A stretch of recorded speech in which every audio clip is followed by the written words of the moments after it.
Israel, Iran మధ్య యుద్ధం ప్రస్తుతం అత్యంత ప్రమాదకరమైన దశకు చేరుకుంది. ఇజ్రాయెల్ ఐరన్ డోమ్ క్షిపణి రక్షణ వ్యవస్థ ఇరాన్ బాలిస్టిక్ హైపర్సోనిక్ క్షిపణుల ఎదుర్కోవడంలో అనేకసార్లు ఫెయిల్ అయింది. ఇరాన్ ఇప్పటి వరకు ఇజ్రాయెల్పై 450కి పైగా క్షిపణులు, 1000కి పైగా డ్రోన్లను ప్రయోగించింది. వీటిలో కొన్ని టెల్ అవీవ్, హైఫా వంటి నగరాలకు భారీ నష్టాన్ని కలిగించాయి. అటువంటి పరిస్థితుల్లో ఇజ్రాయెల్ని రక్షించడానికి అమెరికా తన అత్యంత అధునాతన ఆయుధమైన terminal high altitude area defence వ్యవస్థను అదనంగా పంపాలని నిర్ణయించింది.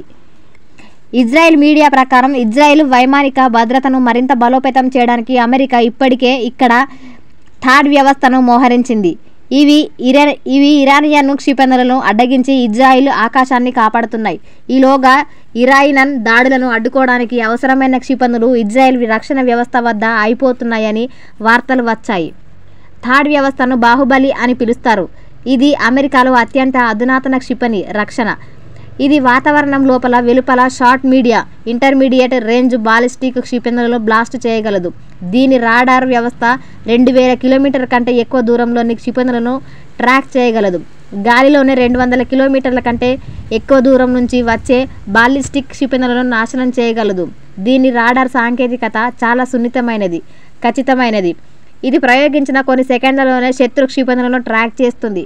థాడ్ బ్యాటరీలో 6 ట్రక్ మౌంటెడ్ లాంచర్లు, 48 ఇంటర్సెప్టర్ క్షిపణులు, ఒక రాడార్ యూనిట్, అగ్ని నియంత్రణ వ్యవస్థ ఉంటాయి. దీనికి పనిచేయడానికి దాదాపు 100 మంది సైనికులు అవసరం.